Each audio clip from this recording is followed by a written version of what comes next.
ನಿಮಗೆ electrical cycle ಖರೀದಿ ಮಾಡೋ ಆಸೆ ಇದೆಯಾ? ಆಲ್ ಇನ್ ಒನ್ ಸೈಕಲ್ ಹುಡುಕಿ ಸುಸ್ತಾಗಿದ್ದೀರಾ? ಹಾಗಾದ್ರೆ ಇಲ್ಲಿದೆ ನಿಮಗೊಂದು ಸುವರ್ಣ ಅವಕಾಶ.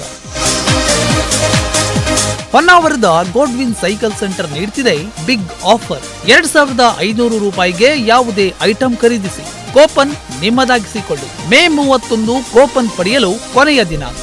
ಇನ್ನೇನು ಕೆಲವೇ ದಿನಗಳಷ್ಟೇ ಬಾಕಿ. ಜೂನ್ 1ಕ್ಕೆ ಗ್ರಾಹಕರ ಎದುರೇ ಲಕ್ಕಿ ಡ್ರಾ. ವಿಜೇತರಿಗೆ ಸಿಗಲಿದೆ 30,000 ರೂಪಾಯಿಯ electrical cycle. Godwin cycle centre, summer holiday lucky draw, Mahale ಮತ್ತು ಬಳ್ಕೂರ್ ಕಾಂಪ್ಲೆಕ್ಸ್, NH66 ಎದುರು, ಹೊನ್ನಾವರ. ಜೂನ್ 1 ಬೆಳಗ್ಗೆ 11:30ಕ್ಕೆ ಲಕ್ಕಿ ಡ್ರಾದ ನೇರ ಪ್ರಸಾರ ನಿಮ್ಮ ನುಡಿಸಿರಿ ವಾಹಿನಿಯಲ್ಲಿ.